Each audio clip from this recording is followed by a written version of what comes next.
Even though 2/3 of the American population believes in something paranormal and half of the nation has claimed to have had an unexplained encounter.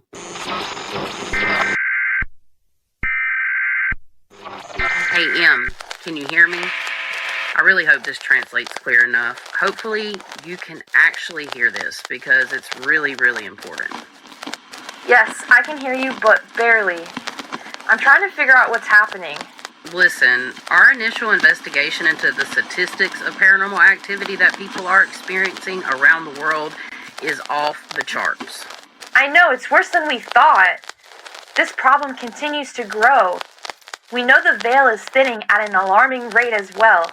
Do you think it's happening? Yeah, I think it is. The shift is upon us, and honestly, I think it's already here. The subject still remains widely misinformed, misunderstood, and somewhat taboo in the minds of many. Sadly, many of those that have had encounters find it very hard to admit to what they are hearing or seeing due to the fear of potential persecution from society and or the possibility of dealing with more frightening paranormal encounters. With little to no option for help and assistance, many of these victims independently search for answers that seemingly lead to more questions, and in turn offer suffer in silence. Okay, I checked into it and I see what's happening. The Origins mission is active and still in progress. Since we started this project, more individuals have been reaching out to us with their stories, sharing their experiences. They definitely do not need any more proof that the paranormal exists. They want answers now. Great, that means it's working. Yes, exactly. Our mission at the Lights at Midnight podcast is to raise awareness surrounding the subject of the supernatural by giving a voice to those that have been chosen to remain voiceless. We want to let you know that you're not alone. I think it's time. Yes, I agree. Should I go ahead and launch?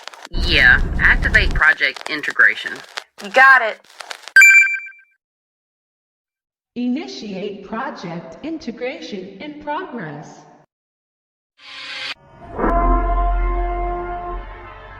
I fell asleep, and while I was sleeping, and this happened immediately, I astral projected, and there was a huge black spider on my window, and it took up my whole window.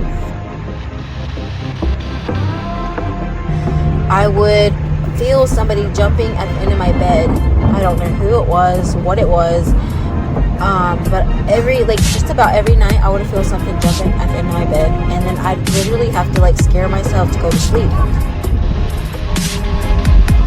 What's been happening is she hears them speak to her. It's one male, one female. She told me to tell you of floor droppers, ceiling risers. I have no idea what that is. But she suffers memory loss. Her son, age 14, can see them. She has burning of her body. She said they told her she was an experiment.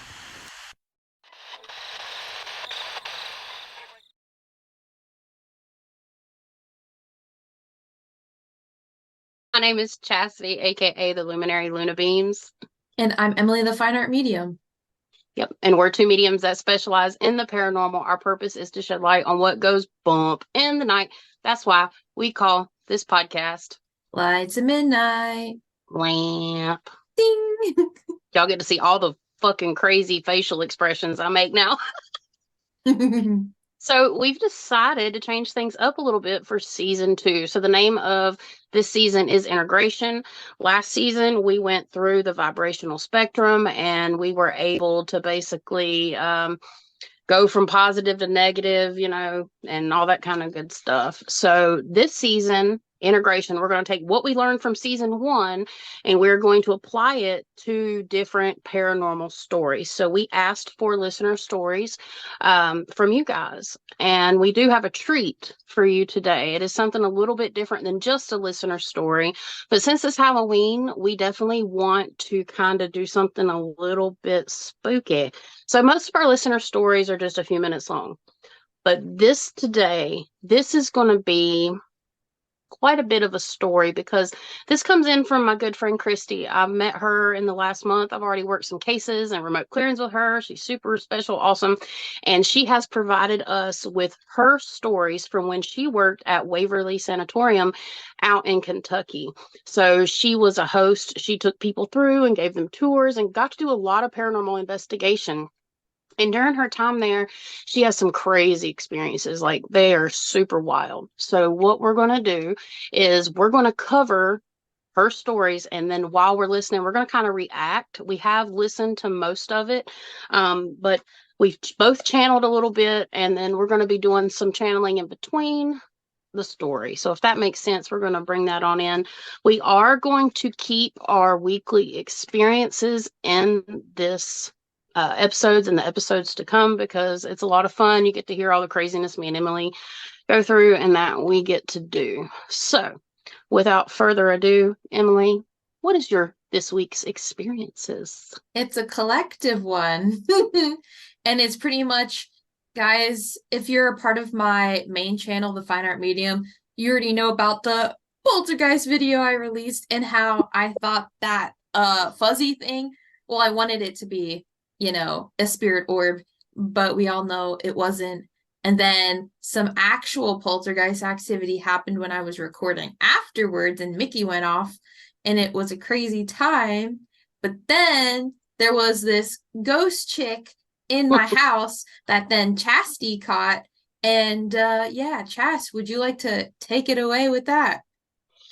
Yeah, so pretty much Emily had sent me a photo, like she was saying, thinking it was an orb. And when I saw it, it was like she was doing this and it looked weird. But like when she did this, it kind of like not brushed her hair, but just like made a wind and something flew. And looking in, I was like, Emily, it is not an orb. And we didn't argue, because we don't argue, but she just really wanted it to be I wanted it so bad.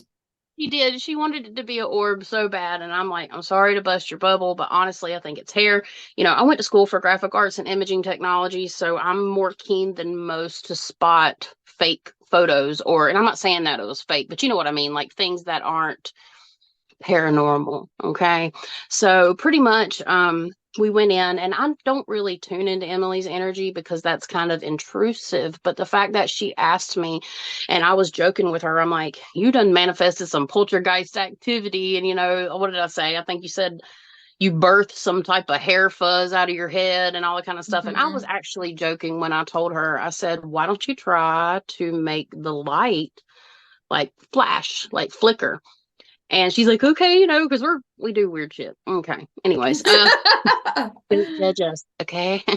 But pretty much, we were talking about that, and when I said that, I automatically saw a blonde-headed earthbound spirit walk over to the lamp, and just like this was the lamp, she walked over and she was like,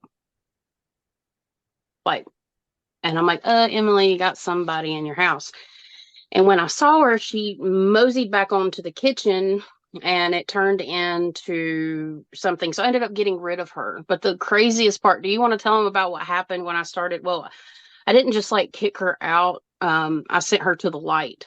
So Emily, do you want to tell them what happened?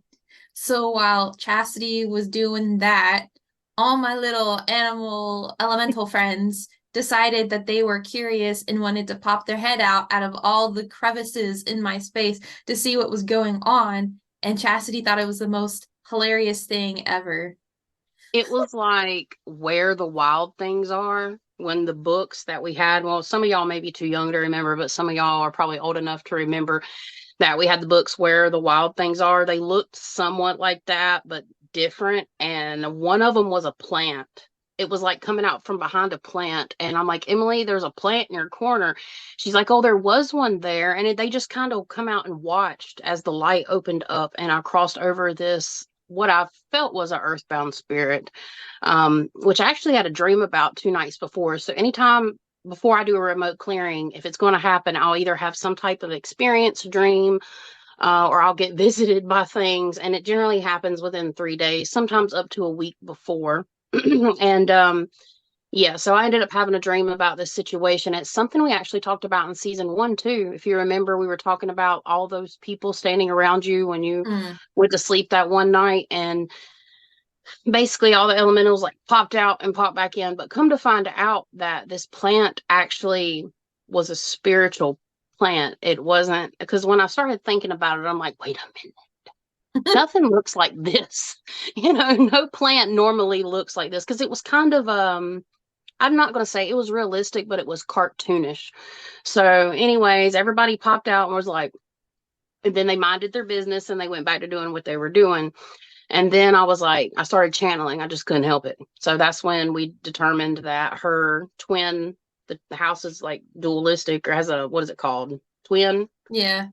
Yeah. So on the other side, her neighbor, they had a lot of earthies kind of congregating, and they made a door, which we've actually seen. I saw it again up against her bedroom wall where her mirror was, but there was something really weird in the closet, like a shadowy person. So, and it was like making a little home in her closet. And if you haven't heard our content before, you're probably like, what the fuck are they talking about?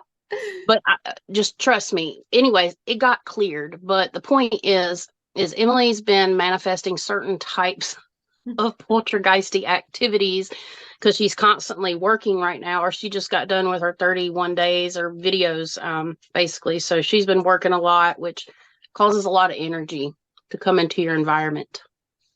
So, yeah, that was a crazy experience. But the good news is, I can say on my part, I'm pretty sure I got everything out. And Emily, you really haven't had too much. You've had somebody come in, but nothing else, right?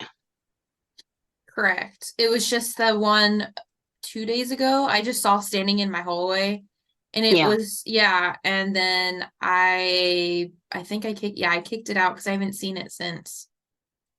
Right. And the populated areas and being a medium, we are going to draw stuff in. So it's almost impossible. But the main thing is getting that darker being that was trying to make a home in your closet. And then you planted a tree in my room. Oh, yeah, I did. And I was like, find my tree, damn it. I wanted her to find my tree. I'm like, where is it? I kept bothering her. I'm like, where's the tree? And then I kept forgetting that you wanted me to look. And I was like, well, I planted the tree. I planted a tree in my closet in that hole. And you're like, but where's my tree? And I was like, oh, yeah. But anyways, yeah, that was our wild this week's experience. And actually, we've taken a break. So we've been done with recording for like a month and a half. And I think we've come back to 2 different people, not in a big way, but I think we've grown a lot still in a month and a half. So I feel different. My mentality. My channel exploded. Yep. Emily's got almost 4K subs now. Yay! That's awesome. But yeah, do you have anything else you want to share for this week's experiences? Yesterday when I was walking Ghost, I had a shadowy, I believe it was earthbound, and it was near the lady's house, the one that we weren't sure that was dead or alive. It came from her side. So yeah, but she's alive. Yeah, and the interesting thing is this was just supposed to be, so moving on, well, I guess this is kind of part of our experiences, so I guess it's the same. But basically, this was just supposed to be her sharing her experiences, Kristy sharing her experiences at Waverly and everything, but it's kind of turned into something a little more. Emily was followed by the 6-foot-tall dark black shadow, and my mind was just scattered. I've tried to get videos out. I've tried to channel this in. Yesterday, I couldn't do anything hardly. And it was really tough. And come to find out, Kristy was feeling the same way as I was. Emily saw that black shadow, and she initially were thinking it come from the lady's house, but when we heard some things that we're going to share later on in the episode, it makes a lot more sense that it could potentially, and I haven't really tapped in, I don't think you have either, but it could potentially have come from the situation we're now dealing with Kristy. It's not really bad, but it's bad enough they knew we were coming. As soon as Emily tapped, do you want to tell them what happened when you tapped in? So the moment I thought about listening, right? Because I let the dog out before, and I had it in my mind, like, I'm going to let the dog out and then I'm going to listen. And then, as I'm coming back home, that's when that big shadow came and started following me back. And I threw a big white door in front of it, like cross. But like I said to Chas, I don't know if he actually did, because I kind of just threw it there and kind of like rushed back so I could get my stuff done and then listen to the recordings. But yeah, the second I started listening to the recording, like I was getting a bunch of images and I drew a lot of pictures. And when I started focusing on a specific spirit, then I started to get put to sleep. And when that happens, I know it's not necessarily good. Yeah. So it's something that's kind of like draining and working on your clairsentient situation. For me, it worked on my mind. And like, I didn't know. And I have recorded what happened last night. Like, again, this was completely unexpected. I still have to approve that by Kristy. And we're trying to stick to 1 hour, like more short form content. But I'm just going to tell you guys now, this one's probably going to be at least 1.5 hours, or we'll see, because her stories are quite a bit. But once we get done with editing and everything, so it's very potentially could be a 2-part episode. We haven't 100% decided yet because there's just a lot that's happened. So yeah, it was something. It definitely had something to do with what's going on at Waverly. So anytime me and Emily do what we do, Spirit already knows before we know, right? So they know by our energy and our intentions. When we put out, it's not always this way, but when we put out our intentions, we're actually sending out an energy signature to the universe saying like, hey, but even before we actually start channeling. So I think that's kind of what happened here, because this has been in the making for a couple weeks now. And I would like to go ahead and thank everybody for all their stories. Y'all are super awesome. Y'all sent quite a few to get us started. And if anybody's interested in sending your paranormal stories, please send them in a like a voice format. So you can send them on Instagram, or you can send them to our Facebook page messenger, or you can record yourself and send it through an email, because we want to insert your stories, but we will take written ones, but we're really hoping that you guys want to share it in your own words. And then you're going to see kind of what we do. We're going to channel in what we can get from it and try to give you guys some answers. So right now we still have time to do different types of stories and stuff like that. And we're going to see how far this goes. So we're really excited to integrate what we've learned in season 1, and you guys do it with us. Hey, if you want to, you can always start channeling and see what you get and test your, psychic ability might. So it'd be fun actually if you wanted to do that and join along with the channeling. So I think that's all we have to share right now. I want to point out that I do have my REM pod on behind me, so there's a chance it could get triggered. Yeah, for sure. And we're probably going to end up having some spirit box sessions in this episode too, but not between us, but from Kristy. And I've been going through those and documenting them down. And by the way, today is the full moon lunar eclipse day. So we should be very intuitive. Let's hope. All right. Well, I guess without further ado, we're going to go ahead and insert Kristy's experiences. So let's go. Okay. Okie dokie. So here's my story. Whenever I was at Waverly, it was probably, I'm trying to think, like 3 years ago, maybe? I don't know. But anyways, when I started, it was like the first day, it was like a pulling. And everybody will tell you that. Anybody that works there will say it feels like something's pulling you in. Like you're supposed to be there once you're there. And it's a very odd feeling. It's a very real feeling, but it's very odd. And so the first couple nights, or my first 2 like overnights I had to be with somebody just so they could show me the ropes and what I'm supposed to be doing and teach me everything. Well, it was like my 3rd overnight. I was by myself. Like I didn't have to be with anybody that night. And the whole night starts off like this. This sets the tone for the night. we're doing our tour, very last tour of the night, and I'm on that tour, and I feel the building like it had a flipping heartbeat.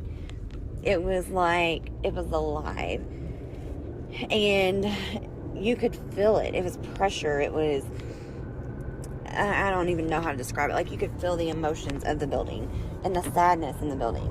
And I'm already an empath, and I end up, we're at the body chute fixing to go down. It's the last stop we make of the night, and I have to walk away. I'm crying for no reason whatsoever. I just start crying. And so one of the guys is like, Kristy, just wait here until you're better. And I said, okay.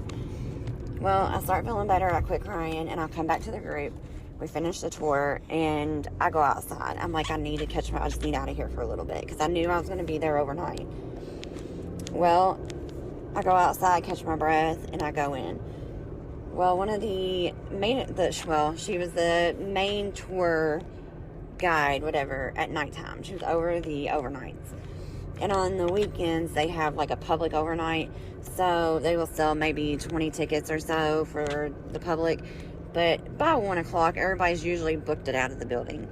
And you don't have very many people. And it's hard to run into people whenever there's so much building to go to, you know. But I'm in there, and she's like, Kristy, somebody else went down. And I'm like, what do you mean somebody else went down? Not knowing what she was talking about. She said, well, somebody's outside right now. She said, it was one of my friends that worked up there. They go, she's out there with her, but she's crying. I was like, oh my God. And she goes, I think it's the building tonight. Like, it's going to be crazy in here. I was like, okay. So I go out there, and I'm like, what's wrong? And she starts telling me she didn't know. She's an empath. She's like, I can feel it. It's like the building's alive. I'm thinking, okay, cool. I'm not the only one thinking this or feeling this, right? And she couldn't have been very old. She was just a teenager, if that. And so we're trying to talk to her, calm her down, get her, you know, to stop panicking almost. And we're just telling her all these different stories to try to calm her, you know. And finally, I tell her the story, and I start telling her that, you know, there was one time there was this little boy missing over by me. I didn't know about it. I don't watch the news. I don't care to watch the news. Read the paper. I don't do any of that. There's a reason why. I just don't do it. And so basically, I'm telling her this. The other girl is out there with me, but she's also an empath, and she can see things and at times and feel, yeah. So I start saying, there's this little boy, and he says to me, and as I start to say what he says, she is saying the exact same thing at the exact same time. Talk about goosebumps. I've never in my life had goosebumps, ever. Like, people say they get goosebumps all the time. Never have I ever had goosebumps until that day, until that night. And I'm like, oh my God, like, that's how the tone started for the night. Did we pause it there? Absolutely. Like, how in the world did you know exactly? Yeah. Okay. Did you get anything from that section particularly? Yes. Okay. Do you want me to go ahead and read it? Yeah, because I got. Okay. So as she started talking, I started getting really bad stomach pain and like really crampy, like down to like my left, like below the belly button kind of area. And it kind of reminds me of like when I was in high school and I would get anxious that my stomach would hurt, and then so it would hurt, and then it would cause like abdominal things, and then it would make me have to go to the bathroom kind of things. And I always just equate it with like really bad anxiety. And then I also got negative energies, and there's so many like fractals and residual energies all at once, and it's overloading, or it's overloaded with so many emotions at one time that those that are sensitive cannot process it adequately. Yeah. And let's see what else. Yeah, that's what I got just from that segment. Yeah. So, what I wrote down is the pulling is a strong energetic connection through the energy there. Yeah. So that's what I got. And the sadness literally forms layers. There's like layers of years. Like Yeah. it would be impossible to peel back all them layers, and it's almost like it's collapsed onto itself, which the channeling I did prior, I'm going to hold off and not say, but Mm-hmm. during this, I wrote down, it's literally, the grids are completely gone, and space-time and everything has literally collapsed in on itself in this building. So what you're saying about the overload, that would be my visual, the visual I got about what you said. Mm-hmm. When she said body shoot, I don't know. Like, I've seen stuff about Waverly, but I don't, and the only thing I can remember is that, you know, it was a tuberculosis hospital at one point, and I know they used to sit them out in like the open air. But as far as anything else, I don't remember, to be 100% honest about the Mm-hmm. history. But the body shoot, for whatever reason, I see it ending somewhere down lower levels.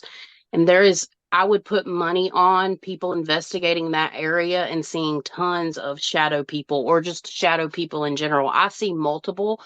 You'd be lucky to, of course, see one, but there are tons of shadow people down in that part of Mm-hmm. wherever that body shoot ends. I'd be interested in finding out how that is. And the little boy is a manifestation of the energy. I don't think it's a little boy, but that's what I got so far. My leg just started to burn. Mm. Am I right? One thing I've had happen is this side of my chest. Up until last night, I've had a little bit today, not bad, but for almost 2 weeks since we decided to do this, I've been having pain right here in Oh, my that's chest. right. I was having it in my throat last night. It was burning and it was tingling. Mm-hmm. And, you know, tuberculosis, I looked it up just to make sure. It's an infection. It's a bad bacterial infection. And people would have to get like half of their lungs removed just to try to survive this. I mean, it was Mm-hmm. pretty bad. But that's what I got so far. So, Mm-hmm. In the world did you know exactly what I was going to say? Just curious, you know? How did you know? There's no way she knew. I never told anybody about it. Okay, just got back in the car. Sorry. Anyways, that night I'm telling her, I'm like, hey, why don't you go in, you know, and I'll sit out here with her. Because this girl did not want to go back in this building tonight, or that night. She was done. Completely done. And, you know, the way I felt, I didn't really blame her, because here I am, an adult, and I sense things all the time, and it was a lot for me. So, I know it was a lot for her. And, you know, I wanted her to feel comfortable and being in there and not scared. Because it is very overpowering at times. And it feels like it's pressure down on you, and you're not going to be able to manage it. It's a scary feeling. So anyways, I ended up going back in because she was like, no, I'll sit out here with her. My friend was. And so I went in and I start walking around to check on people. I get to floor. And on this floor, I never knew this, but we started talking to a spirit up there. They call him Thomas. Whether there was a Thomas up there, I will never know. Don't know if that's his actual name. Nobody really knows. But there was somebody up there at one point in time that did a spirit box session, and that's the name he got. And this is what I was told, okay? And so they just call him that now, just because that was what they were told. And, you know, it's a name, kind of like the creeper that they give the name to is the creeper. Well, something that crawls around on the ceilings and the floors and everything, you know? Well, that night, I'm up there, and I run into these two people as I get up there.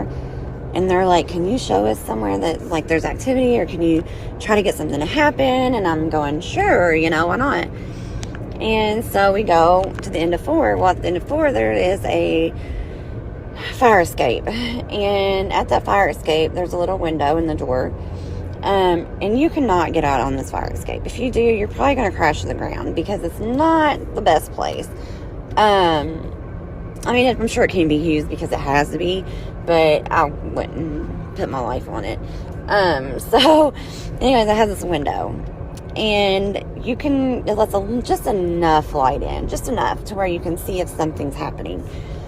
And so we're down there, and I'm trying to get whatever it is to come out and play, and we keep seeing these flashes of light. And I'm like, it looks like somebody's taking a picture.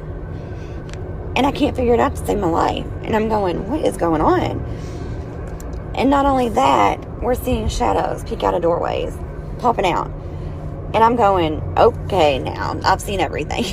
I've had experience with shadows before, but this was really strange. And we start seeing this figure at the end of the hall walking across the doorway.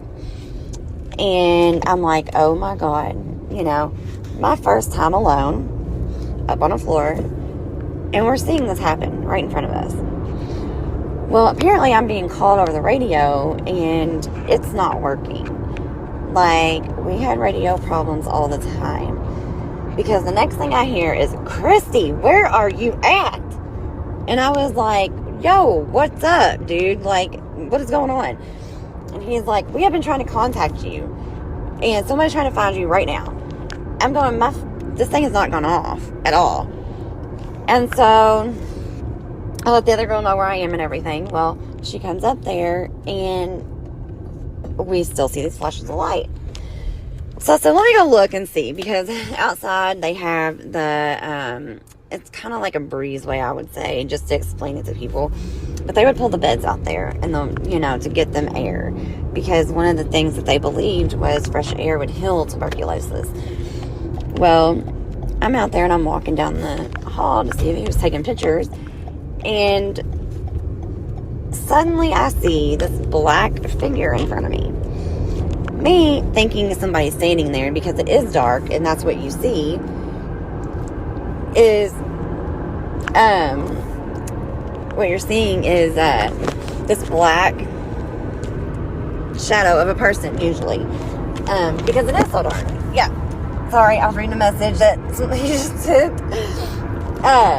Yeah, so I'm standing there, and I'm like, hey, have you taken pictures? And I'm asking, did you just take some pictures? And they don't answer me. I know it's a man. Okay.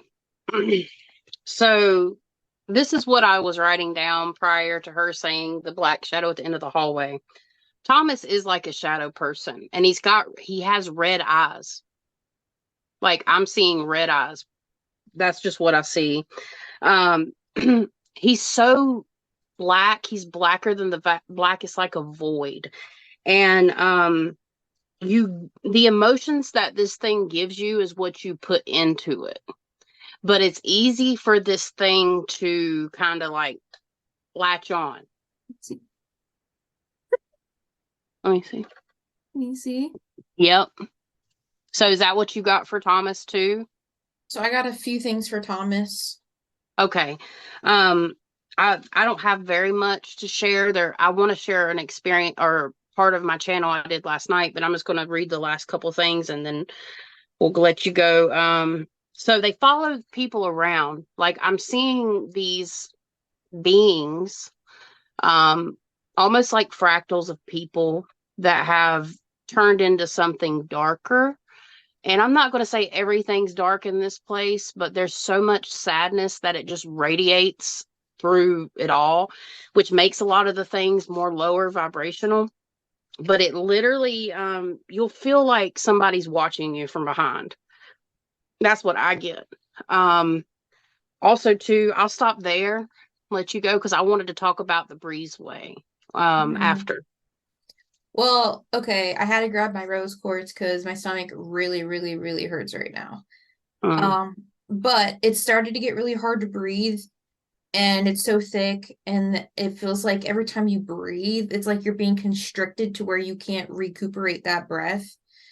When she starts talking about Tom, I start getting really sleepy, like you'll see me yawn, obviously. So when she's talking about like that fire escape, on the opposite end of the hallway, I see a giant spider entity, and so when I see it, it's in my face, and I'm so close to it that I see its fangs. Mm. And then the thing you said with the fractals, I have that too. Oh God. Okay, so for whatever reason, Spirit calls these things that are like just floating around, these fractal things, as floaters.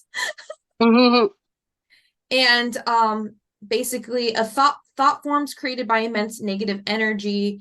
And it's kind of like pieces of energy from all the pain and suffering, and it's kind of so thick that it's kind of like trying to transform into its own thing, and it's just floating around. Right. And I also saw some of them some of them look like your stereotypical ghost, like with the I'll show you the pictures I drew. And then I saw like some of this negative energy trying to consolidate to make like an actual thing. And at one point, I remember seeing this collection of heads, like 5 put together, and their faces are just morphing and just ew. So for Tom, yeah, I see him as that dark thingy, that dark shadowy looking person thing. Now, I did see this middle-aged, like regular weight with like a cul-de-sac hairline, hairy arms, but muscular arms, like forearms. And he's got a weird look in his eyes. He doesn't feel right. He feels very stalkery and predator-like. Oh, did you get like his role in life? Do you have any? I just got a psychic kit on that. No. I don't know if he was like one of those people that work in the hospital that that like move people around, especially when they don't behave. Because what I got to share is going to cut, and I think that's you're seeing. Okay, go ahead. Sorry. Yeah, and I think the same shadowy thing I saw was what followed me down the street when I was walking in Ghost. But so I have pictures here. I drew the spider thing. So this spider it's like a normal astral spider, but it's got many spiderlings, and they attach to some of the fractals and feed off of it. And then here's the head thing I saw. Wait, go this way, where it's multiple heads connected. And then this is just like the little fractals that are trying to turn into things. And yeah, and there's your boy. Yeah.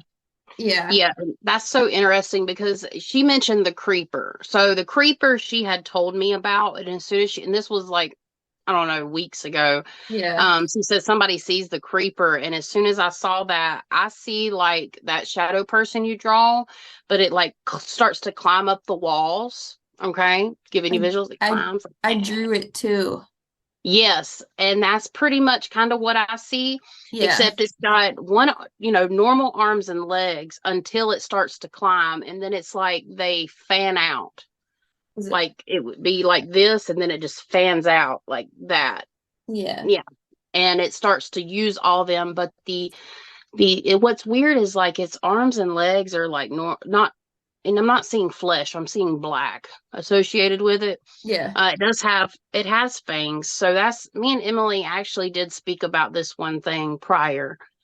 And I'm wondering if you say it's different, the spider entity's different. It's a possibility they're linked, but Emily said that the spider entity's different from the creeper. Yeah. Even though they look similar. But yeah, he's like climbing up stuff, and like his head all does this weird shit. It's wild. Okay. And here's my thing about that. It's about kind of what you said with the negative energy. It's kind of like tarnishing the other things around it. And I feel like that's what happened to that. And then if you add the energy of the actual astral spider, and then it tarnishing and combining with the other negative energy, and that spirit is absorbing that energy, and I think that's how it took that form. Yeah. And I mean, I agree with that. I'm gonna save. I got kind of an idea when I talk about everything collapsing on top of each other, I'm going to save that, but I am going to share the part about the nurse that I saw while I was listening to Kristy. And I'll have to insert the voice clips later just for reference. But I'm being brought back to the 1940s in a vision, and I'm getting stomach pain. I'm seeing an old school nurse outfit, a nurse in an old school nurse outfit, specifically one with brown curly hair and red lipstick. And she is walking around tending to the patients in the fresh air area. I don't know if that's the case, but I'm seeing like windows and I'm seeing beds lined up facing the windows. So I'm assuming that they open. And then something happened to the nurse. She was what I feel was SA'd potentially and absolutely murdered. So that came in big, like immediately, because I mean, I watched her like in live time walk and like do her thing, and then she turned back and she smiled at me, which I found a little creepy. But yeah, there was a nurse there that was definitely murdered, and I'm wondering, let's just go ahead and roll what Kristy said about that when I told her last night. We'll go ahead and roll that and insert it here, and then we'll come right back. As I'm channeling in, I want to see if you know anything about this, because I do know about the fresh air thing, but I wasn't even thinking about it. And I just now listened to your message, and before I listened to it, I had to write this down because it come in the form of a vision. But basically, I've been brought back to the 1940s in a vision, and I'm getting stomach pain. I'm seeing an old school nurse in an old school nurse outfit, specifically a nurse with brown curly hair and red lipstick. She's walking around tending to the patients in the fresh air area. This is where the windows would be open. Something happened to this nurse. She was hurt by a man, maybe even SA'd or murdered. Do you know anything about this? She looked at me kind of weird too. Like she turned back and smiled at me when I'm looking at her, and that's not normal. So I don't know if there's something darker that's taken over this nurse, but I see her in the fresh air area. And Okay, sorry, I'm just now getting caught up on your messages. The nurse. So, up on 5, they suspect, they can't say for sure because there's not, documentation on it. But there was a rumor that a nurse was murdered by an orderly. And the first time it was because they thought, well, the original story that everybody knows is that she was pregnant and they killed her because of that. And back then you didn't get pregnant. Well, they also said she was hung. They found her hanging in a room. Well, it's not a room. It's actually a bathroom. And what happened was they came off the elevator and they found her hanging right in front of the elevator. But the theory is an orderly snuck up through the stairs and then it made it look like or whatever. Dad got pushed on the stairs from there. I don't think she likes men. Okay, so it was an orderly that they assumed did this to her. Now, all the records are gone. Like, there's some things that can be proven, but a lot of these records are completely they're not existent. But this is one of the stories that have been passed down, and I'm wondering if the stalkery guy you're seeing, it literally gave me feelings of one of the people that worked there. Mm-hmm. So the creepy guy, I'm wondering if that's related, and I feel strongly to say that it probably is. Yeah, because I'm getting that really bad stomach pain. Mm-hmm. Like, it's really bad right now. And I mean, I have clairsentient reactions, and I 100% got stomach pain when I saw this nurse. but it was said that she was they made it look like a unaliving situation because she was hanging. Oh. Yeah. So that's what she told me, but obviously y'all have heard that. But we've inserted the clip for you guys to hear. But yeah, I think I'm done for now. Okay, I'm gonna continue. Asked me how I know, I just knew it was a man. And I'm like, did you take pictures? It didn't answer. So I take my flashlight and I turn it on, and he's gone. I turn it off, he's there. Kind of like that stupid, and this is what I always compare it to, that stupid YouTube thing where they flip the light on, it's gone, flip it off, it's there, and it keeps getting closer. It didn't keep getting closer, but it was there, and it wasn't. Kept doing that with my flashlight. So finally, I'm thinking to myself, well, you know, the walls, they chip paint really bad up there, and they can look like figures. So I said, let me step in this room over here, which was right to my left. And I stepped in there and stepped back out, and it was completely gone. Completely gone.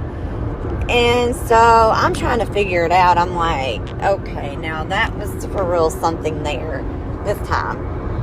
And so I'm like, I'm going to go back to the group. And so I start heading back down the hallway and get to the group. Well, in the meantime, we're still seeing, you know, they're seeing stuff happening.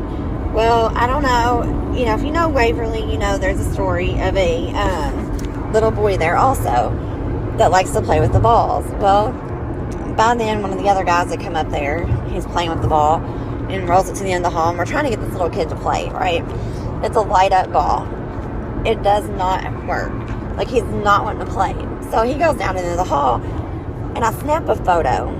And it's something we weren't supposed really to be doing, but I did it because I felt like I was going to see something there. When I snapped this photo, the guy that was down there is a little scrawny dude, right?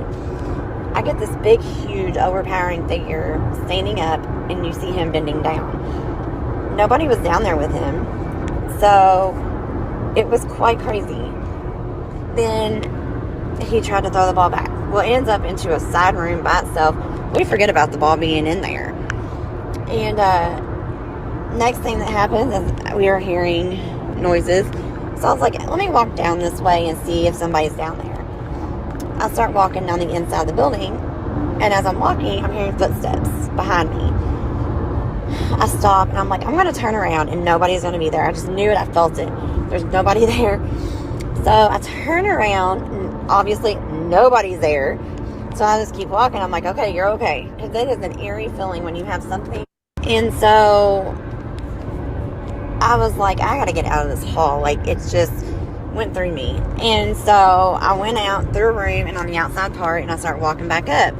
It's still following me. I don't know what I thought I was going to get away from, but going outside. But yeah, that was the way my craziness was thinking at the moment. And the faster I went, like, I was like booking it too, and it was started running faster after me. And I'm thinking, oh my God, like, I mean, I've seen and I've heard so much stuff, but this was just like a feeling of being chased almost. It was wild. And so finally I get back to the group, and it's quit and no longer chasing me, thank goodness. And we kept we're still like trying to get this figure at the end of the hall to come out and play more. But I mean, believe it or not, we're seeing all kinds of shadows popping out of rooms, and we're seeing the figure at the end of the hall. I mean, like a clear form walk across the hallway, total black, but you can make out features. Yep. So here's a little thing, Emily. I didn't listen past this. I haven't heard the rest of it. So surprise. I'm testing my abilities. I mean, I didn't hear that. I think I got as far last night as the little boy with the ball. And so that validates the feeling of being chased or feeling of something behind you. I completely forgot about that part too. Yeah. So that's definitely validating. You know what? There's a lot of things happening here, but there are some key players spiritually, like dark being key players. I know we've already talked about some, but yeah, I the head thing, like the vision I just got, the different heads. I think these are the shadow people they're seeing, and I think they're okay. I think they split off. I'm just saying, like, Yeah. I'm seeing them like collaborated together, and then they just look almost like if you think about how those ladies get behind each other and they do this, Mm-hmm. and then they have all these different arms. Yeah. I'm, just long shot here, just a thought. I wonder if they form the creeper, because when I say like it has arms and legs and just normal, and that might be why I'm getting that image, because Spirit's only going to give me images of stuff. And like the other arms, when they're moving and it's crawling, it's like they're half there, half not. They're like translucent and it's solid black. Yeah. Does that resonate with you at all? Yeah, the translucentness of the arms, because to me they look very shadowy and black. Uh-huh. Like parts of it were like kind of clear, but then like more of the spidery parts were very translucent and black. Yep. I'm wondering if these shadow people, like, I don't think they're people at all. And I'm wondering if they form the creeper. I wouldn't be surprised. Hmm. I also got like an eye. It just felt like I was being watched as I was channeling in and astral projecting there. Yeah. It just very reptile-like. Okay. Because it was like a reptile, like with the slit eye, and then around the eye were like scales. Yeah. I could feel I get what you're saying. There's definitely a lot going on, and I think a lot has been brought to this place too. It's a hot Like, spot. Yeah. Mm-hmm. For sure. So as she goes to that place, which even when she's not there, I started feeling that she's already being followed, but now we know why. But yeah, it's more like a cat and a mouse thing, and that entity likes doing that with her. Yeah. It's getting gratification from that, and it's gross. And it plays on her emotions. So to feed, it has to get her like going. Yep. And there is an unhealthy bond, even though, because she's so empathic, like she's just totally empathic. So it knows it can play on that. Yep. So just saying, I'm pretty sure that's kind of what's going on there. Yeah. Are you ready to continue? Walk across the hall. Well, I was like, do you want me to go down there? And she's like, yeah, go ahead. So she sends me down there. I'm one of the girls that work up there. And she's like, okay, I want you to come out and talk to her. And it comes out and they're like, this is happening to you. Like, it's like dancing around you and all this stuff. Well, tell us to hold my hand. And it's like, I don't know, 20 degrees outside. I mean, it's freezing. I take my glove off and I put my hand out. I'll be darned, it wasn't a couple minutes later, my hand got super hot. Super, super hot. Like a warmth of somebody holding my hand. It was that kind of warmth. Somebody else's hand in mine. And so I said, my hand's getting hot. And I was so confused because I've always thought spirits were cold. And they're not. They can be warm. Trust me. And they were even dumbfounded. They were like, what do you mean it's hot? So, it was crazy to me. Well, then I hear in my ear, I said, Thomas, and you hear like that in my ear. And I said something. The girl at the end of the hall goes, that was me. She goes, I was yawning. Well, that wasn't her. It was right there. And lucky for me, somehow, I don't know how, my freaking phone was recording in my pocket. Most of the recording, you just hear my freaking jacket going, rubbing up against my phone. Because, like I said, I didn't know. But this time, I was standing still, and you hear it perfectly. Right in my ear. Like I heard it. And it was crazy. And I have the audio for it. I couldn't believe it. And so, at the end of the night, we are wrapping up. You know, this guy, his wife even told me he's a very, very, very big skeptic. He wasn't by the end of the night, because as we're walking back, we're wrapping up, this ball that we threw earlier that night into a room with nobody in it, because really the floor was not the safest, comes flying out, and we hear this loud bam. And we're like, what is going on? The whole hallway lights up. The ball that we were playing with was a light up ball. It lit the entire flipping hallway up. It was just like unbelievable.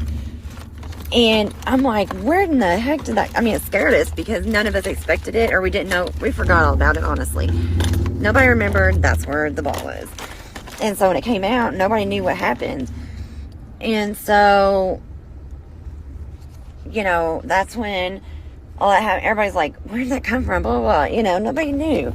I didn't even remember. And so that night, he left non-skeptical. Well, that wasn't my last encounter either. The spirit up on 4, he was very protective. He started to be very protective of me. The creeper, which I said earlier, I don't know what it was about him, but it freaked me out. He scared me. It scared me to want to see it. I didn't want to see it, I guess you should say. I'm not a fan of spiders, and that's how they always made it sound. But scarier, you know? That's one thing I never saw. Always wanted to not see it. And so every time I was there, I was like, Thomas, please don't let that creature come out, you know, and let me see it. Please don't. Not one time have I ever seen that thing. Not once. And I believe because of him, like, I've heard it. And I've just not seen it. And I would have if it hadn't have been for his help, I'm sure. I mean, there's been a lot of stuff with him. So there was another time I'm up there with somebody else, and I didn't know what it was, but I see this. We kept seeing him like cross across the window, but I see this form, and it forms into what looked like a dog head on a human body. It kind of scared me enough. I jumped back. It not scared me, but like it took me aback. And I didn't want to say anything because I didn't know who saw it and who didn't.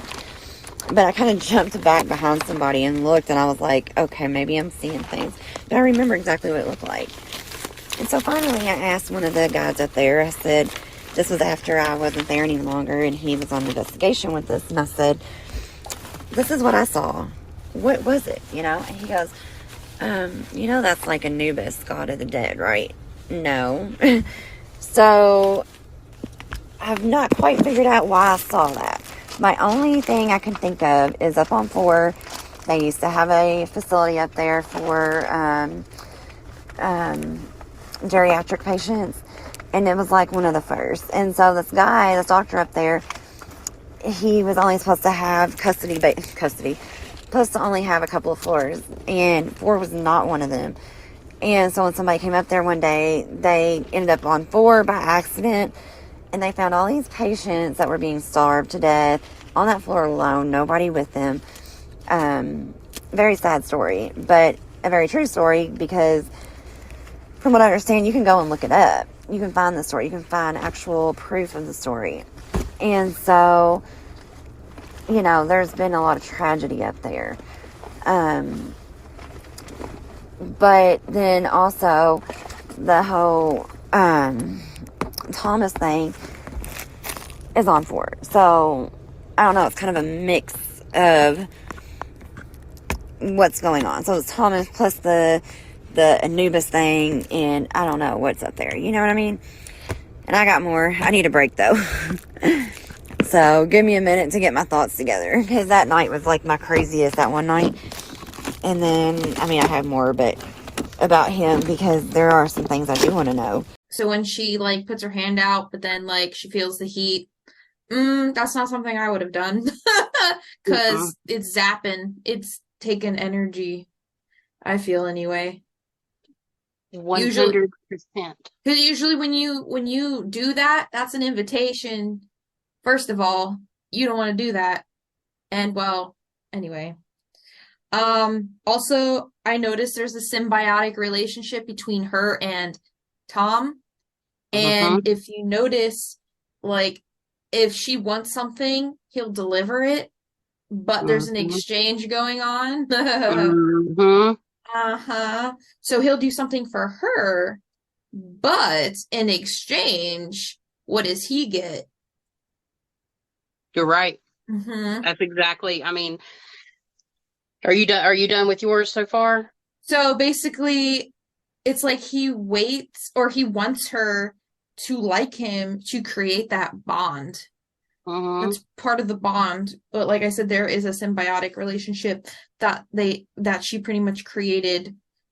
And yeah, he's feeding off of her. And the thing that threw the ball back was not a little boy. It was one of the shadowy people. And yeah, that's all I got for that section. All right. I wrote down, he does not necessarily a good thing. And this is the moment, in my opinion, that the spirit dropped off its energy. So Thomas, I think it was Thomas. This was the transfer. This is the moment that Thomas attached.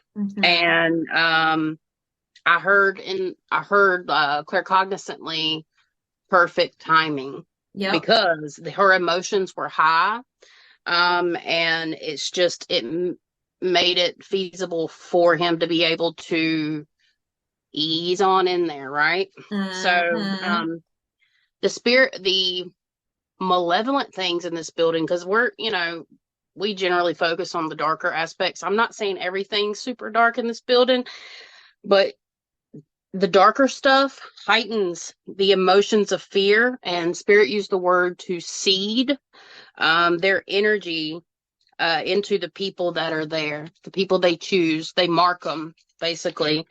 And she was marked when she felt the heat on her hand. Thomas was protective because he marked her, like you were saying. I wrote that down. Let's see.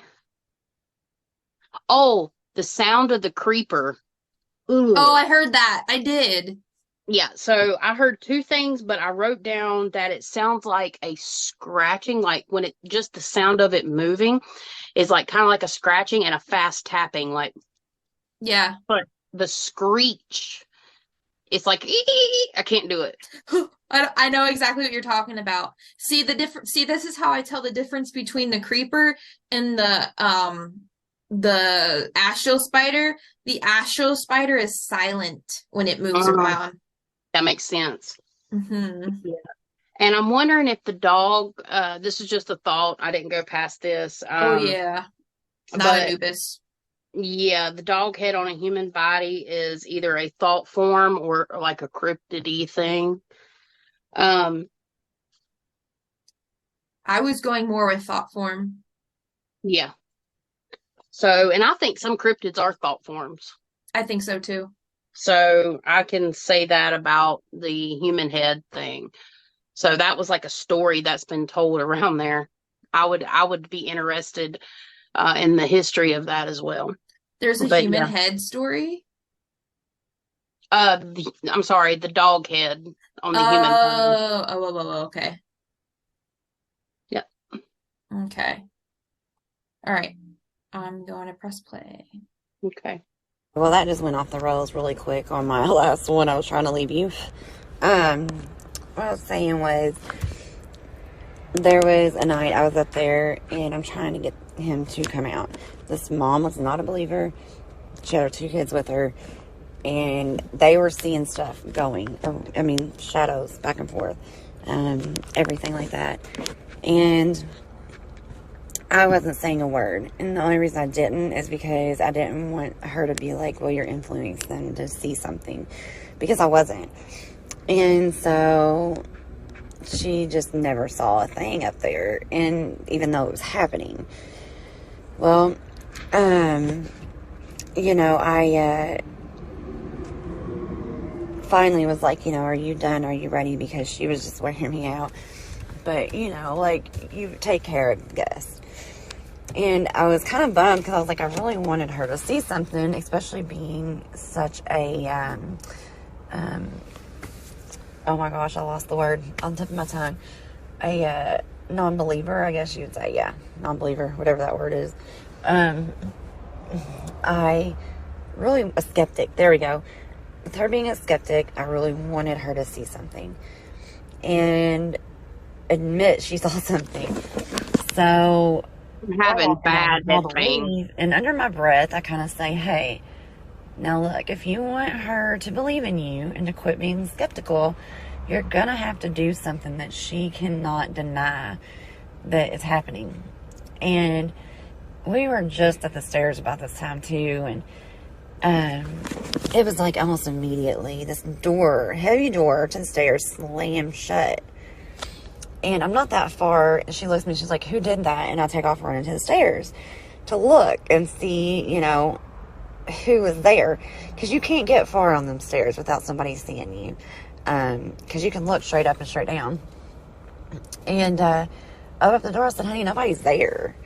You know, you've got to be lying. No, I'm not. Like, nobody's here at all. You know, maybe the wind, but highly unlikely because I worked there for a long time. And not one time did the wind ever go through there hard enough to shut a door like that. And so, all of a sudden, she says to her daughter, quit pulling on my backpack. You're about to pull me over. Her daughter goes, Mom, I'm on the other side of the hall. I'm not touching you. And she was on the complete opposite side of the hallway. And I'll tell you what, they were gone after that. Like, that mom was ready to go. Like, she knew at that point. And I was like, good job, high five, fist bump, you know. But, it was just, you know, if you're a skeptic and you go up there and you go to floor, I promise you won't be when you leave. Because if it knows you are, it's going to make sure you know, he knows you're not when you get off of that floor. You know, it's just one of them things. I don't know. He's very intelligent. Whatever is on floor is intelligent. And I say that because I also feel like he's very protective. Like, my daughter, for her birthday, wanted to go up there and investigate with her friends. And I said, sure, you know, let's do it. And whenever they were off on their own, like at the very beginning, I went up to Ford and I said, please protect her. Don't let anything happen to him. Don't let him get hurt. You know, protect her. And I got a call 2 hours later. Mom, nothing is happening. I said, okay. And she goes, I'm bored. You know, we're all bored. And I said, okay, well, meet me on 4. And so they come up there. And I said, okay, I have her now, and now she wants to see something, so, you know, can you start, or you can give her back, you know, I got her from here, I'll take her care of her, you don't have to, hold anything back anymore, she wants to see some stuff happening, you know, and I'll keep her safe. And it was almost immediately things started happening. She was seeing him, in the hallway. We were seeing it ourselves with our eyes. We're seeing him down there. It was just, oh God, a lot. Like, even in the, later that night before we left, we did one in the spirit box in the homeless guy's room. And she had the headphones on and couldn't hear a word I was saying. And she, like, answered legit questions I was asking without even knowing what I asked. And then when I said, hey, go touch her real quick, like, just tap on her, she started screaming because something ran across her foot. So, you know, he did protect her through all that until I was with her. And so he's always been protective of me no matter what, I feel like. And so whatever he is, I don't feel like he's bad spirit. I feel like he's a good spirit. And he may come across scary, but he's not. You know, there's also the creeper up there. Everybody talks about it like a spider. And I may have already said this, I don't know, because there's so much. But the creeper is how they describe a spider. And he crawls on the ceilings, he crawls on the floor, he just everywhere. Walls, name it, it does it. I've never wanted to see this thing because I knew I'd freak out. I've seen a lot of things in my life. That's the one thing I don't want to see. And so I am up there, and I'm hearing stuff out the corner of my, you know, my ear on one side, and I'm going, if that is the creeper, please do not let me see it. Please, you know I don't want to see this thing. And I didn't. Anytime anybody's seen it, they're like, Kristy, did you see that? No, I didn't. Because I'm telling you, he'll make sure I don't see it. Because he knows I'll freak out. And once again, he's very protective. And then I was with my daughter. We went this past season, and I took her up there, and we're on the floor, and I'm looking, and I see her. It looks like she keeps lifting her shoulders up and down, up and down, up and down. And I'm laughing because I'm like, Caitlin, quit moving. And she says, I'm not, Mom. Well, you're hearing footsteps behind her. I'm going to send this one now. So you're hearing footsteps behind her, and we're in the same hall where the same one hangs out all the time, same place. And I'm calling for him to come out and play, you know, not play, but you get it. And so, usually he would have been on the end I was on. Well, he ends up at the other end where Caitlin is. And she keeps hearing footsteps. I'm hearing them, but I'm trying to downplay it. Well, I'm looking, and she's just, her shoulders up, down, up, down, up, down. I'm like, Caitlin, quit. Not doing nothing. Suddenly I see these black, almost spaghetti-like fingers go up her arm and down her arm. And it was like they were lifting her arms up and back down, like they were doing it. I laughed so hard, I almost cried, because it was funny, and I knew it wasn't scary. And she's just kind of laughing because I'm laughing. And I'm like, you know, there's nothing to be scared of when it comes to that spirit. If there was, I would feel it, I would know. And there's not. And he's always been, once again, the word protected comes to mind. Can we pause it? Yeah. Okay. So, where do I start? I started getting pretty bad pain in the base of my skull right here. So I had to take a moment to off camera to deal with that. And I don't know if it's me from sitting up and doing all this stuff. I've been pretty active with my scoliosis and stuff, or it's like a pressure building up. I could feel it in the back of my head too. Yeah, it's like right here at the top of my brain stem, or whatever you want to call it. Yep. So when she's talking about how her daughter was there That's not and good. nothing, huh? People shouldn't bring their children to haunted locations on purpose. Right. Well, her daughter is like, she's in college, so Oh, probably she's an yeah, adult. so, Okay. yeah, so she's pretty much older. But Kristy, well, you know, it is kind of scary to bring your little ones to a place like this, but people, honestly, I guess they just don't know. Well, I hope they see this video. So, but Kristy, when her daughter called her and she was like, Mom, nothing's happening. She's like, okay, I'm coming down. Kristy was the trigger object because Thomas has to perform for her. Yeah, and he was with Kristy. That's why they weren't having anything. And the thing between the creeper, I haven't decided between Thomas and the creeper. I feel like there is a tension between the energies itself. But that's not to say they don't work together for each benefit, which I honestly think it's part of something bigger, which I'm going to talk about at the end. But there is a woman with Kristy that's protecting her.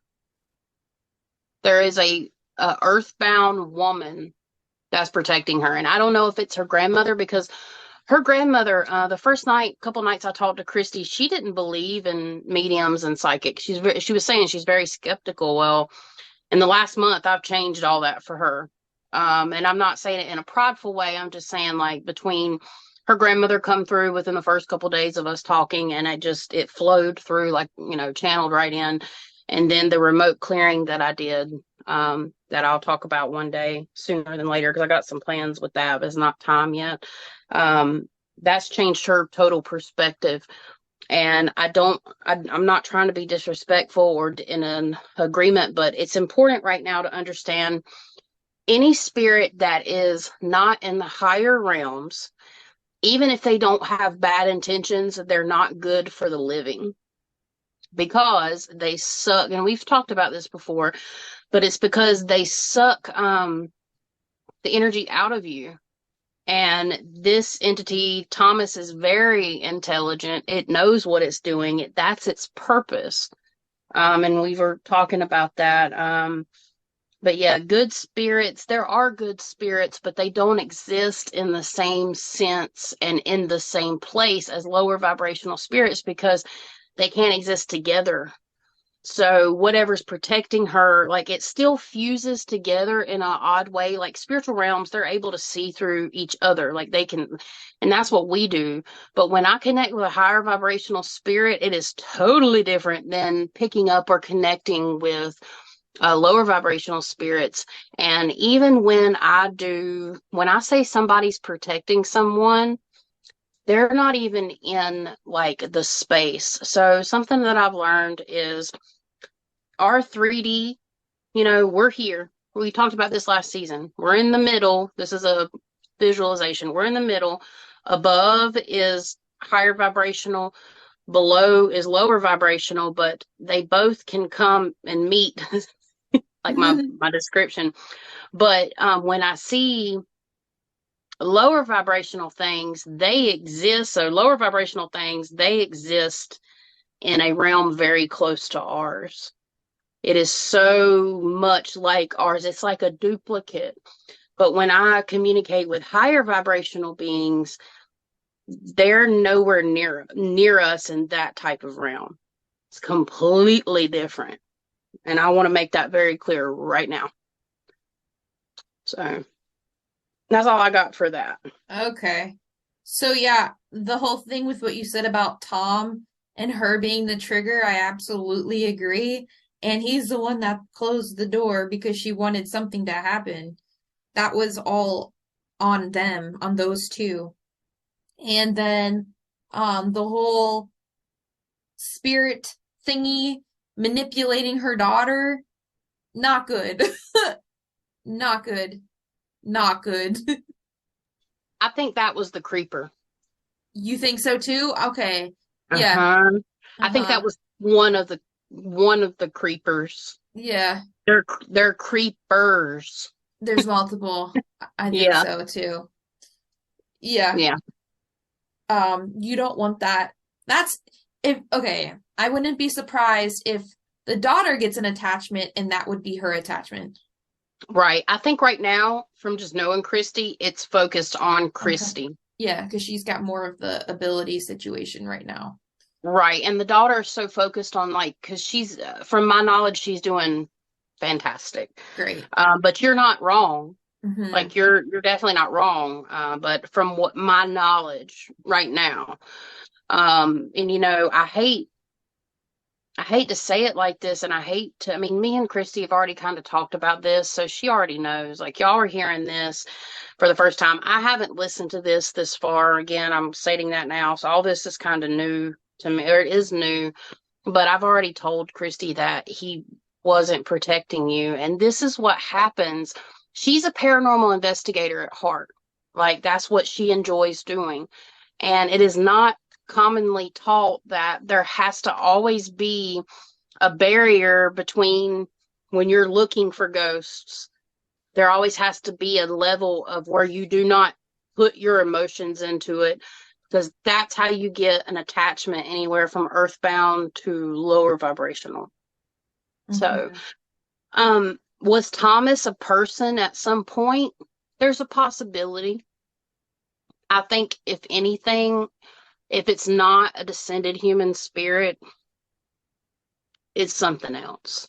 And I haven't made that determination yet. And I don't know by the end of this podcast if I will, because we're going to continue to work with her. And there'll probably be more content to come. We just haven't decided exactly how we're going to share that because, yeah. So we might end up doing a 2-part series on this. We'll see. Yeah, well, it's weird because that image of like that orderly looking guy keeps coming to mind when I think of Tom. Ooh. So Okay. I don't know if it's the same person or if it's a fractal and has become its own thing, or if it is him but descended. I just know it has its own consciousness and it's smart and it has the ability to think for itself. Right. And I don't think this is anything like a thought form. No, I don't think it is. I think it's, I think it's either a descended earthy or something else. And it's just weird because of that eye. I keep thinking about that eye I saw. Mm-hmm. Because I mean, we're obviously peering into this now. So, I mean, and I've thrown up protection for me and Kristy. For sure. Like I did that last night, and even for you, but that's not going to stop like psychic impressions with pain. Yeah. So just as long as nothing else happens, I gave everybody else forewarning because there's been some wild stuff happen lately in my neck of the woods. But anyways, we're coming up on the end probably of this very soon. We don't have much left. If you guys have made it this far, you are super special. Awesome. There's 6 minutes and 30 seconds left of this recording. Yep, and that's it. All right, here we go. On the same night, I was looking at her and I said, Caitlin, you're getting awfully dark down there. And it got to where, like, I just could not see her at all. And she wasn't that far. She was on her, like, right by a bright glowing red exit sign. And I even have a picture of it and video of it from how it was happening. And so I see her and she just starts getting darker and darker until she was gone. And I'm like, okay, now where did she go? But on the video, you clearly see her and it's kind of dark around her. But then all of a sudden it goes black. And then, but you can still see that, the sign. I hadn't moved. I hadn't done anything. I was still standing in the same position. I watched it happen with my eyes. And so, it blew my mind. And I'm like, Caitlin. And she didn't want to believe me about seeing certain things. And she just like kept blowing it off. So I'm going to start taking video and picture. And that's how I caught the video. And then I got pictures of it too, because she was there in the light and then it just kept growing darker and darker in the photos. Well, I also started taking pictures of the door, because in the door where that little window is at is kind of your little bit of light you get to see something walk through there. Well, guess what? As I'm taking photos, you're seeing a face. Not like a face, but like something start to cover that window. To me, it looks kind of like a face, but who knows? There's nobody that can be out there. It's a fire escape. It's kind of a dangerous fire escape, but nobody's out there. And you're 4 stories off the ground. So, yeah, I mean, like, I got pictures and I'm taking one after another here and not moving from that spot. And you're seeing it cover that place up. It was just crazy. Like, wild crazy. And I keep saying that, and I don't know, people think because I'm an empath or because I've seen things before that I should be used to it. And it doesn't matter how used to it you are. Every time something happens, I get excited and I'm like, let's go do it again. Come back out. I want to see you. Like, you want to help so many people and get people to understand you and to get people to understand it, that you just get excited every time you can catch something. And you're like, that's one more piece of the puzzle that people can understand, you know, and it's just amazing to me. Truly, truly amazing to me. And so,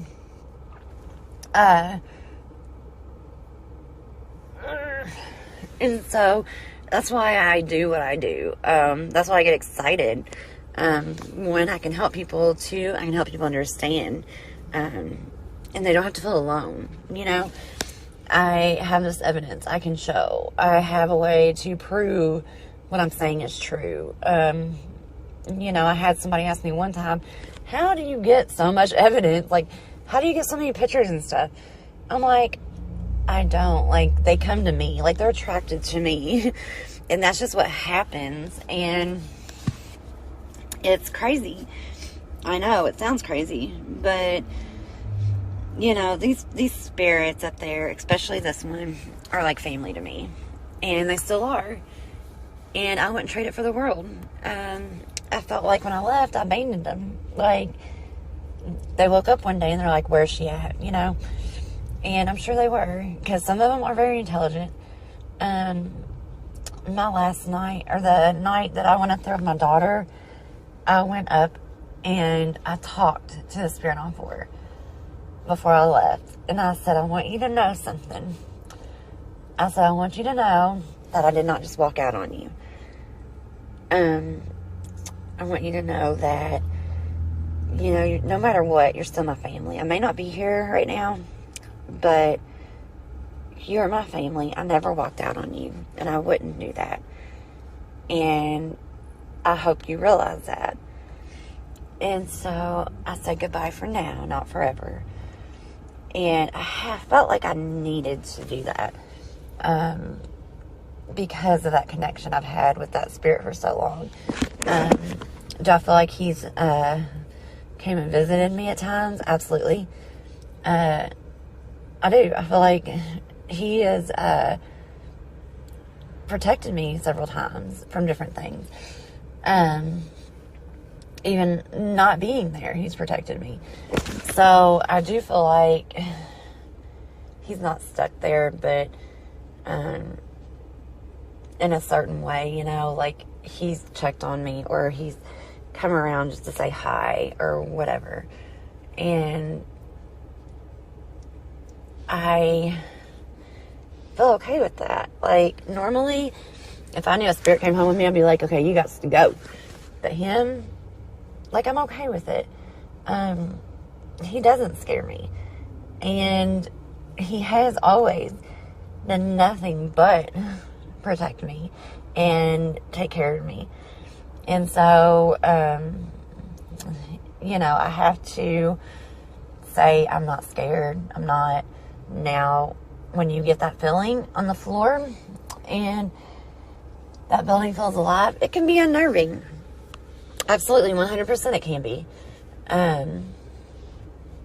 But that feeling's different from the spirit out there. You know, you still get that nervous feeling. Something's there. The butterflies in your belly, as I call it. But you aren't, like, scared of what's to come, because you know you're going to be safe. And you feel like that's your family. Because you do. You spend a lot of time with those spirits up there. And they become that way. So, yeah. If I think of anything else, I'll shoot it over. Okay. So, basically, let's see. I'm trying to. Okay. So last thing I want to add, her daughter was protected by the woman's spirit that's associated with the family. It's like a guardian of the family. That's why the daughter's not having any issues. I got that. And I wanted to add that ghost hunting and psychic work can totally be addictive. Like, it is a purpose that I think me and Emily both share, to spread awareness. And we do it basically from a standpoint of wanting to help people. Because a lot of people do not understand. And I mean, I'm not saying that, you know, my truth is my truth. Emily's truth is her truth. We share a lot of commonalities between the both of us in this, but it's just super important to understand that it can be addictive. and like I have found myself once or twice. It's not something I commonly struggle with, but if nothing's happened, I'm like, where's everything at? So, but I've learned not to stress because we have to be 3D as much as we have to be spiritual. Like in our case, a lot of people will have to be more 3D than spiritual on, many occasions. Everybody's different. If you think of it in like levels, but it's just not always going to happen. But I understand what Kristy's talking about. And she does attract things because of her intuitive abilities. Like, this isn't the only place she's paranormally investigated. And since I've known her, again, we done a case together that she went and investigated, and she got quite a bit of things. More so than you would see. And I mean, I'm not trying to knock any ghost hunters, but when you see it on YouTube, they might get something here or there. She's got like full blown shadows. So, and this was in, this wasn't in this. And we do have some images. I haven't decided exactly how I'm going to share them. I might throw some of them up in between the chats and stuff too of the place while, me and Emily are listening as well. So you're going to see some of those images, obviously, or you might have already seen them. The emotional attachment, that's how they get you. When you form an emotional bond, that's how they reel you in. Mm-hmm. So, and again, I haven't listened to this, and I don't know if me and her talked about this, but her being okay with him, coming around, that tells me what we have to share from last night. The fact that me and Emily started looking into this, we are a threat. Yep. To that symbiotic relationship. That's what Spirit said. I don't know what Yep. Symbol, yeah. Spirit uses big words. I said it first. You said that too? Yeah. That's what Spirit told me. Oh, really? I didn't even hear you. That was last channel, like before this. Before I started back up again, yeah. I don't even remember, but that's very interesting because when I said symbiotic, that's exactly what come through from Spirit. So that's validating. Mm-hmm. When we channel, and it's good to say again, when you channel, a lot of times, even though you're fully, like in our situation, we're pretty much fully present, but we do have to disassociate a little bit, but you don't remember always. That's why we write it down. Mm-hmm. Yeah. Mm-hmm. So, overall, Emily, do you want to add before I say the final thing I've got to say about this place? Yeah, pretty much you said exactly what I was going to say. Because she's okay with it, that's also like another form of invitation. And then the bond is just another cord. And they like when you form a bond with them because, again, that is a cord for them to attach to. And it's like communicating with them and acknowledging them as like family. Those are all types of invitations. Right. And they're attracted to her energy because, well, obviously because she's got abilities, and their negative things are attracted to her because of how she doesn't realize that she's inviting them by how she reacts and how she communicates. Mm-hmm. That's why they go to her, because they know that's how she is. Yep. Because our energetic signature is resonating, and not only in the physical but the spiritual. And it's also part of the empath thing. Uh-huh. The empath thing, that's why it's important to, when you're an empath, to set boundaries, because you can unknowingly become a walking invitation just based off your empath abilities, because you're connecting with things you don't necessarily want to connect with. Exactly. You're just soaking it all up like a sponge. Yeah. And it's important to say that all psychic abilities can be like that. Mm-hmm. You soak up information in different ways, but being an empath is one of the most common things. And it's generally what a lot of psychic people experience in the beginning of their, psychic abilities. It'll be partly empathic. Yep. But it's not even just like soaking up the information. It's that empathetic, like, mentality you have towards other beings. I'm not saying it's a bad thing, but you have negative entities and spirits that will take advantage of that. So that's why it's because of your empathy. Correct. Yeah. Yep. 100%. And that's kind of what's happened here, in my personal opinion. So overall, I think there are spirits of the people that passed away there, but for the most part, I think they've moved on. There has been people that have come in there to move earthies on before. I'm not saying I know that for a fact, but I am saying that I feel like there has been mediums there that have opened up, like, and brought in divine beings to cross over earthies. So, and I do think this place attracts earthies in the area. So from all kinds of timelines, like, again, I've honestly believe this has actually collapsed. The timelines have collapsed. I wrote down literally Waverly, there is a literal heartbeat. It is the building, because the building's there's like this looming darkness, and it's not separate from the entities. I think they all come from this collective energy, and that all that collective energy has not only created soaked up things, it has created thought form type stuff, poltergeist activity. The little boy, I think he is a poltergeisty thought form. That's what I got. The earthbound spirits left their imprint there, so it's more like energetic imprints that have collectively collaborated and gotten a big ball, and then just now they move. So I'm wondering if that is what the creeper is part of. Like, I know it's a bigger energy, but the veil is obviously very thin, so it's allowing other things to go in and out. So then the creeper itself, there is, I think that's part of like the collective imprint of energy of really dark, dark things. Yeah, because it kind of reminds me too of Human Centipede. Like that, you know how like with all the people put together? Yeah, exactly. That's exactly how I feel about it too. And similar to poltergeist activity, but there's it's not quite the same. It's similar but not the same. And it has been manifested and created to a degree. And all the pain, all the sufferings collected together into the building. There is some earthies again. That's what I wrote down. And then I think astral spiders. Yeah. Because they like the cool, dark, and damp area, just like any normal, like, earth spider. Yeah. 100%. Yeah, that just seems to lurk and eat the energy, the residual energy that's there.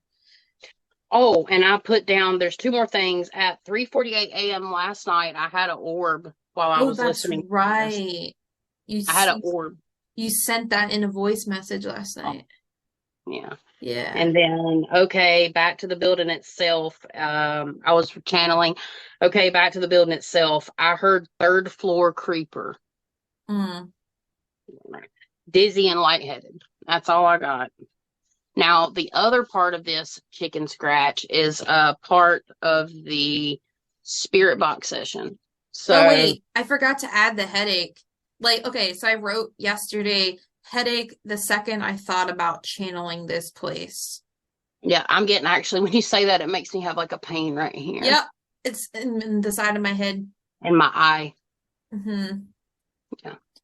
No. So, yeah, I think that's a good stopping point for Waverly. Like, you can visit this place. I wouldn't say just because the stuff's here. I'd highly recommend going and checking it out for yourself. You know, you always want to protect yourself spiritually when you go to locations, whether you are strongly spiritual or not. You need to take that very serious. So, but I'm not trying to discourage anybody from going. Like, I want to go. And when I go to Kentucky, because I have multiple people in Kentucky that I know now, and when I go, I want to do like a little road trip around Kentucky, and I want to go see the place. if you want to see me and Emily go, we're going to set up something for that, I think, in the future. We're going to try to start doing some traveling. So you guys, please make sure to like and subscribe and watch, because we want to bring you content from locations at some point. Mm-hmm. Yeah. For sure. We definitely have more to share on this, but I think this is a good stopping point for now. Again, this episode is not going to be is different. Our other ones are going to be not as lengthy in terms of the stories, and we may bring multiple stories throughout the episode.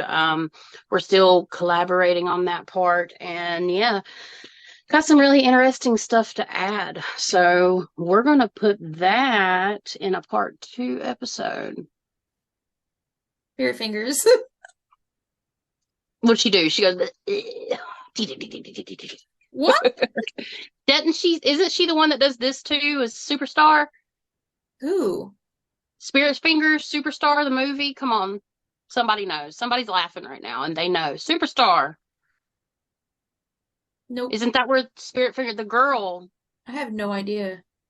Spirit Fingers. I thought it was from like Bring It On or something stupid like that. Okay. Maybe it is, but then I'm thinking of Superstar. I think that's what it's called. And she does this. And somebody leave it in the comments below. What freaking fracking movie does, well, I know this, but what does the Spirit Fingers? I think it might be from the same movie, but I'm not sure.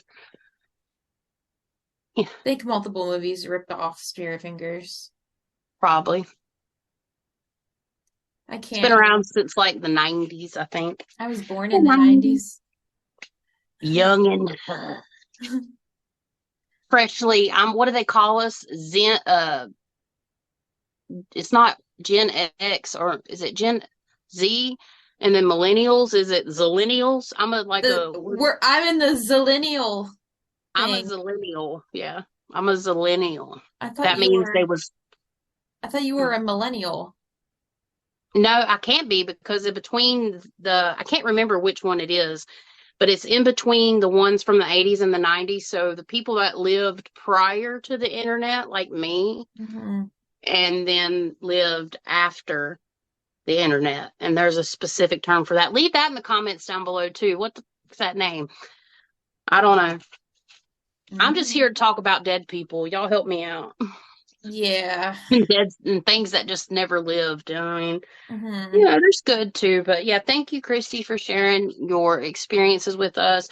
We definitely have some more interesting things to share in part 2. We have Spirit Box. We're going to go back and review some of that. And we have the story as to what happened in a little bit more detail. So we'll go ahead and do that in a part 2, unless we feel frisky and just add it all. We're still making up our mind. So been a while. It's a long time. This thing has been going for a while.